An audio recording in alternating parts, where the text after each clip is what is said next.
Welcome back everyone to Europa Universalis 4 with the Great Culture Wars, and we left off last time with this war between the Muscovites and Silesia, and we finally have a peace. Muscovy took 1, 2, 3, 4, 5, 6, 7 provinces in total, and it essentially split Silesia in half by giving Pest a very highly developed province to their now personal union buddy Serbia. So Muscovy's looking awfully nice. They're still nowhere near the top in terms of being a great power, but still they look healthy and they have all the tools they need and all the resources they need to win this series. They just need to fight a few more wars, be more successful, and perhaps even start some colonization, although it's gonna get harder by the day because I think finally the Sami have started to colonize over here, so you know, it's just going to be more difficult to reach the wasteland provinces. But that was just one peace deal. Other than that, we have seen peace between the Leonese and the Irish. They basically concluded a white peace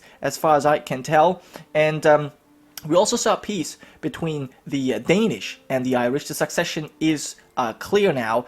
The personal union over the Highlanders will be led by the Danish. That was to be expected, and as I said, the Highlanders also got their core provinces back here, so they are back on the British Isles. Now, the Scots, they have played their cards poorly. They did not come to the aid of their Irish ally, which, you know, would have been very easy for them. Obviously, the Irish defended their lands themselves, and with the Scottish, English, and so on and so forth help, it would have been even better for them, and that would have maybe prevented these provinces from going to the Highlanders. But now the Scots are in trouble because we have the English War for Independence. Yes, so the British, I keep saying British, there's no British. The English are being supported in this by the Portuguese and by their colonial nation that is loyal only to them. So English, Brazil, and the Portuguese have taken up arms together with the English to fight the Scots. Their other personal union over Galicia, as well as Alaska, Scottish Mexico, and Scottish Columbia. Now, as for the New World, North America is obviously under Scottish control, with Alaska being the big power here. But South America, you know, there's only Scottish Mexico, then there's Scottish Columbia, even split in half. They have a few lands here and a few lands here. Nothing, you know, they have nothing to stand against huge English Brazil. So South America is dominated, and they will get a love war score from these battles here. Africa obviously held by the Portuguese, and I think they will, you know, go after the Galician and Scottish colonies here in Africa and all around. Obviously, we have a huge presence of the Scots in India, and, you know, with the Galician East Indies here, but I don't think that's really going to help them too much. I think the war will initially be decided not in the colonies, but on the home island. And as you can see right here, there's an overwhelming force of Englishmen. So we've got about equal numbers of troops here, but the Scots were not prepared for this war. I think they were not prepared for this war, and they did not raise their maintenance in time. So they lost the battle, and now they even get one of their armies squished. And this is only, you know, one stack of the British. They've got another 50 stack. They've basically had another 100,000, another 140,000 men.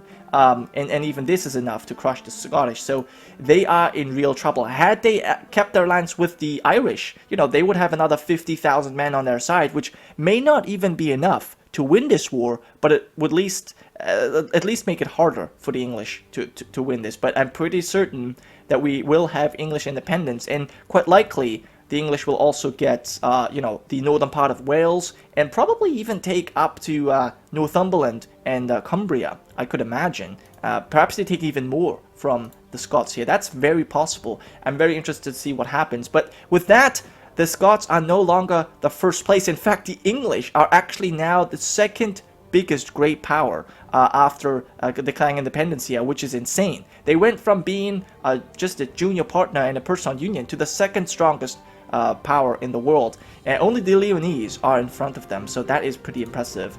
Now, other than that, we obviously will go right back to this war, but other than that, we obviously have the Oxitan Tunisian imperialist war, which the Occitans are losing right now. They still have their capital under control. They basically, their capital was actually besieged at one point, but they managed to take it back with the help of the Neapolitans down here. So they basically besieged their capital, and then they managed to siege the Piedmontese capital and managed to take 3 provinces off of them, which helped them. But, you know, I think they overall will lose lands here in North Africa. They are, you know, protecting the Tuscan holdings here in Iberia, but they have to give up North Africa and, I mean, basically Africa just in general. This is all besieged by the Moroccans or the Tunisians. So, you know, that's giving them 25 war score, as you can see right here. So they will have to give up some lands. Obviously, the Catalans are in this as well. They managed to peace out Louisiana, and now they're besieging New Sardinia. And yeah, that is that. Also, you know what? Okay, so the Occitan Mexico was actually able to beat back the Catalans with a huge help from their overlord. The Occitans actually sent quite a few forces up here to North America to deal with. First of all, Piedmontese, Mexico, and California. That was actually I promised you to go back and watch the North American battles, but they were not really all that interesting. To be honest, it was Louisiana besieging California and Piedmontese, Mexico, and it was the Catalans besieging Louisiana until they eventually peaced out. That was basically what happened, and yeah, now. Their overlord, the Occitans, are supporting Mexico here, defeating the Catalan forces, or maybe they're just sieging, I'm not entirely sure. But that's just kind of a stalemate. They will most likely not, Tunis will not be able to get another hold of the Occitan capital in Languedoc. So for the most part, it's them besieging Narbonne and Roussillon. Perhaps even the Occitans will get that in the peace deal, although actually that's quite unlikely since, you know, actually now they're winning the war, interestingly enough. I wonder why that is. How are you all of a sudden... Oh, the Leonese joined in on this war. The Leonese joined in on this war. Now, that is interesting. So, wait, hold on. We've got the Catalans and the Tunisians on one side. How did you manage to join in on this? Did you enforce peace or something? That is very weird. They were not in this from the beginning. That is for sure. Okay, that is very strange. How did the Leonese join in? I have no clue. They must have... Huh. I don't know. This is very strange to me. Because you would think... The Catalans are a great power. They're not even a great power. How did this happen? Alright, I'm not entirely sure, but what we know for sure is that the Crimeans have embraced Enlightenment, and now they are ahead of the Danish in terms of great power rank. And of course, well, here's the thing. Because the English got their independence... Ah, I see. The Scots are still a great power. They're great power number 6. But because the English have their independence now, there's a new great power. And wow, yeah, they are making quick headway here into the English lands. Galicia, no, those are the Portuguese even landing here and besieging their lands. And they still hold troops back. Look at that. The English are holding troops back and are still able to absolutely crush their former overlords. Wow. Alright, well, I mean, that is that. Their capital has fallen, Lothian. And, you know, now it's just a matter of time until Gwynedd and Lancashire will fall as well. And perhaps even Inverness. Are you moving on to there? I think, yeah, they're about to move on to there. Aberdeenshire is still holding on. Look at this, 50,000 men. Well, they declared into, they attacked into hills. Certainly wasn't smart, but with the reinforcements, they'll be able to defeat the Scots relatively easily. Now, I wonder if they're going to be able to retreat to the Irish lands. That might be possible. Perhaps they even go in here. If so, they will get stack wiped. If this is where the Scots go, they will die. Yep, okay. The Scots are dead. I think this will be a stack wipe. And there it is. So yeah, the Scots are no more. Well, at least our army isn't. So that is that war is over. We're at 34% in favor of the English. So they will have their independence and they will take a bunch more lands. Perhaps even, you know, the colonies here in South Africa. That's possible. Or maybe they will take some more lands here. Who knows? But we'll find this out soon. Other than that, obviously this is actually surprising. Okay, hold on. So the Tunisians were winning by 21 something %, and I think now with the Leonese joining in, still don't know how they did that, but they somehow joined in. Perhaps they just like him enough. and they enforced peace. That's the only explanation I really have. But yeah, because they join in, the war score isn't as high anymore, and since they're never going to get the capital of the Occitans under control, it's probably going to stay at around 5, which means nothing's going to happen. We've got a Turkish jihad against the Croatians, who are no longer being supported by the Romanians. That's interesting. Did you just break the alliance? That's something I would like to know. No, you did not. You must have broken the alliance before, because there's no truce. Oh no, there is. But that truce, oh, you must have still, that truce is older. So you must have broken the alliance quite a while ago. So yeah, it's Croatia and Bulgaria on their own versus the Turks. You know what, this is actually great. For the Turks at least, because they need to take that province over. That's been a thorn in my eyes even for this entire time. This is so ugly. But the Bulgarians, they have been guaranteed by many nations. Even the Turks have protected them or guaranteed them before, just so that no one else takes them away. But now they found a way to, go after them and avoiding these guarantees by just declaring a war on Croatia, who's allied to the Bulgarians. So, you know what? You're not going to take any of the other provinces. In fact, they're all landlocked. You can't possibly get any more Bulgarian provinces, but you will take that province, and you will also further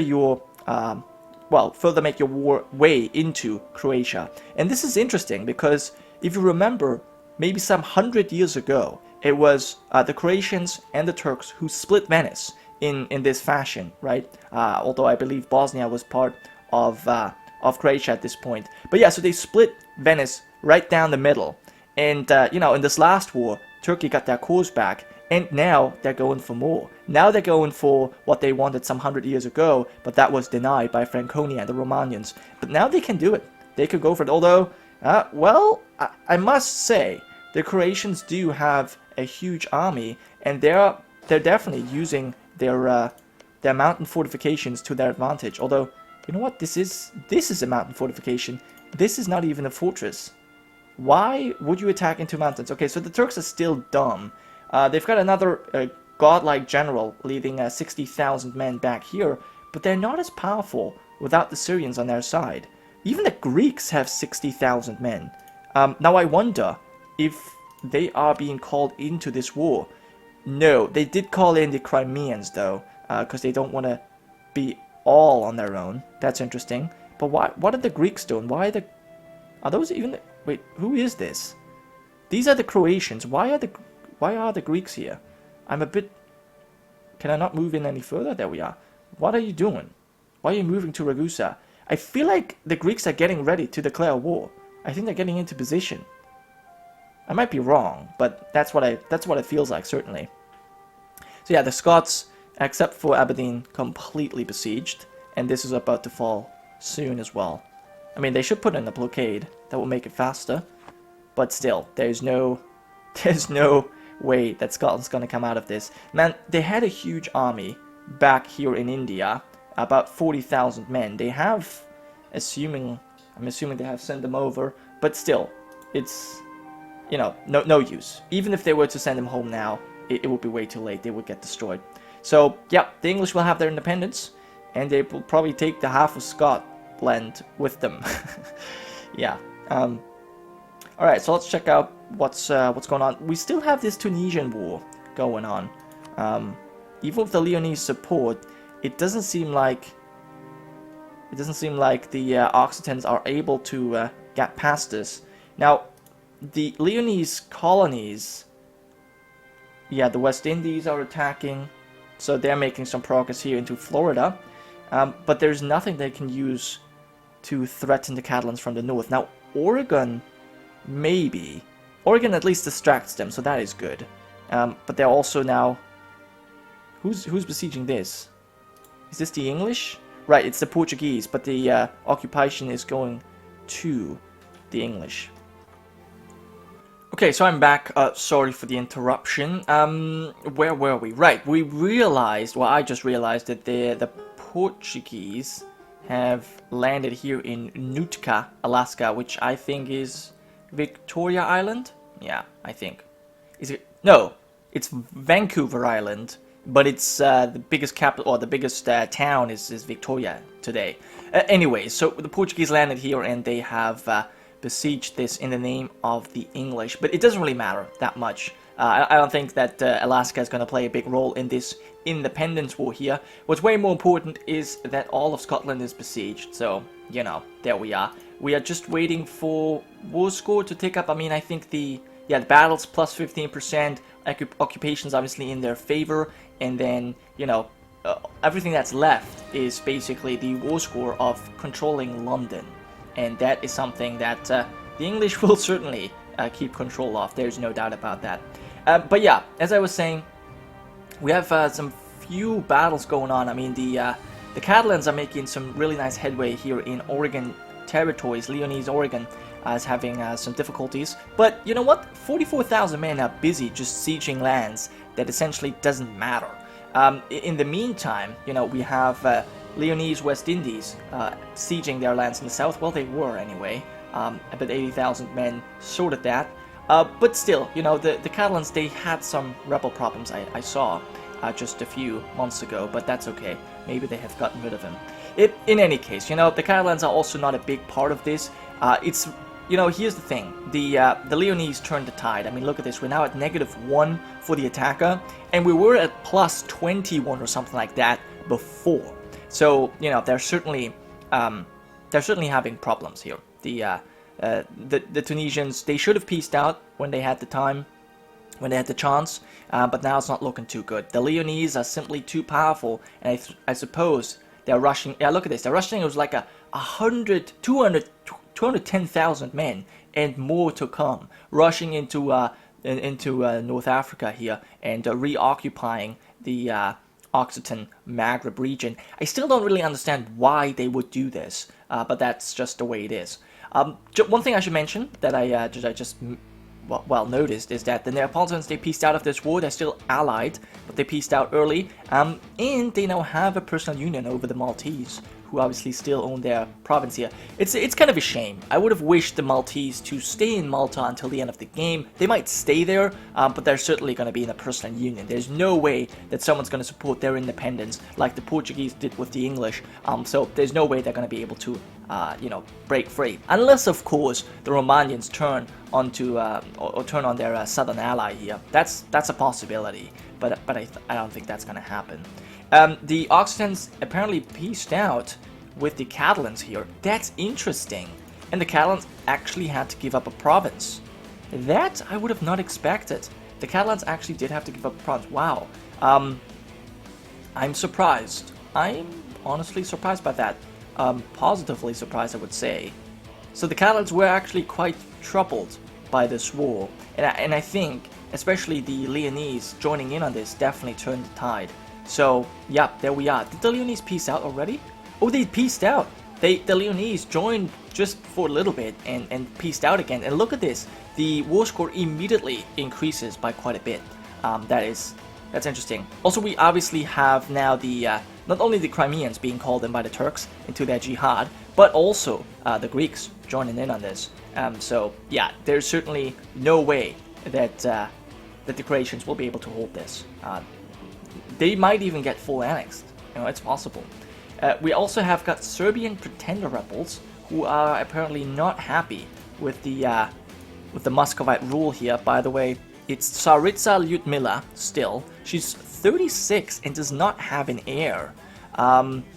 Okay, now from the House Belozolsky, the Ruthenian family would take over in the event that that Lyudmila will die without a proper heir. That is interesting. Also, we have the same family in Prussia as we have in Franconia, so there's a possibility of a new personal union. And yeah, House Stratford is now ruling the English domains. The Leonese, they have the same dynasty as Louisiana and the Irish. So that's okay. The Obatangi still ruling over Occitans as well as the Tuscans. But, you know, I'm not sure how much of Tuscan is going to be left over here at the end of the day. Oh, it seems like we've got a peace. It seems like we've got a peace, yes. So, did you get any provinces back? I think it may have been a white peace. I don't think that you lost anything here, necessarily. You still have your personal union. I suppose this was just a white peace. Or perhaps Aragon had to give up some lands. Maybe. Maybe that's possible, actually. So yeah, overall, at least not much happened. With the Leonese intervening, that certainly, caused a stalemate there. So what we have now, it's still the Turkish jihad that is nearing its end, and obviously the English War of Independence. I suppose, what's possible is that the English, they couldn't take over all of the Scottish provinces because obviously they have a lot of development over in India, but I think it's very possible that the English take over all of the Scottish mainland here, which would be insane. After the Scots uniting the Isles, almost, at least the main island, the most part of it, for such a long time, about, I would even say, I think it was like 100 years that they had control over the English. Now having to give it up, it's sad. It's actually kind of sad to see. But, you know what? I think I'll end this episode here at this point.